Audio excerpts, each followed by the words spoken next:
Here, track and field coach Niels Anderson. Coach, another solid performance out of you guys last weekend at Luther. Talk a little bit about the meet from a coaching standpoint and the things that you saw.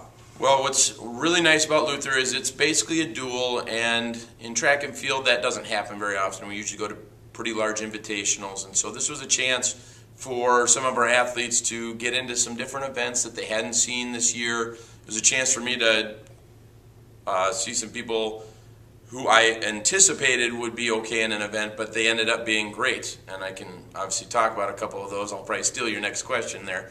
But for instance, and again, you'll hear these same names, but Becca Dupe went into long jump. She's just so fast and she's explosive that I thought long jump of all the jumps is the easiest to just kind of pick up. And we did one day of work, and she ended up on her very first jump winning the event.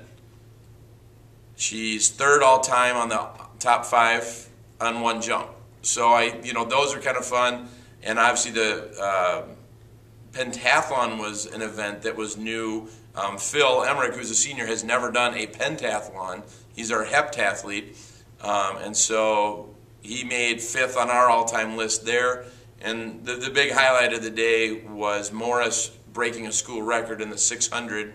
And he actually broke the record from his teammate from last year, and so now Brandon Krogman has a great number to go get, which is part of the great part of this is when you break a record and that person is still here, they get to now, because that's not Morris's primary event, though he is pretty high up in the MIAC on the leaderboard right now.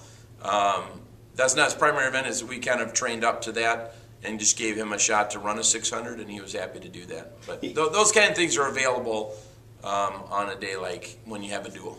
We were talking a little bit off camera, and that you're really almost on the downside of this indoor season. You've got the Carleton meet this weekend, and you've got 2 more meets, and it's the indoor conference championships. Right. Talk a little bit about this weekend. You've got you're heading to Carleton. I know it's not going to be a complete team because you're doing a lot of training, but expectation-wise this weekend.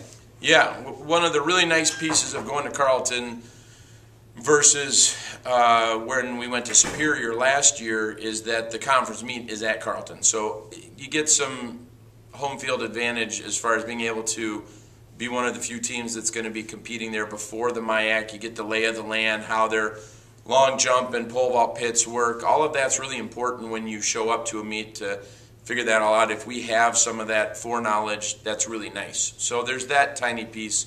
And like you said, we're holding out a few of our athletes who've gone all the way through to this point, haven't missed a meet. And that's part of the training cycle that we're in to allow them to have a little bit of rest leading up to the Stevens Point, which is a huge meet. And we really want to use the competitive excellence from that particular meet. We want to use that to our advantage with a couple of the guys who have either a chance to improve their standings in the MIAC, and or we have a couple that are on the national scene looking at potential qualifying marks. Carleton Meet of the Hearts is this weekend, and then the Stevens Point Invitational is the following weekend. Good luck at a busy schedule, Coach. Yep, thanks.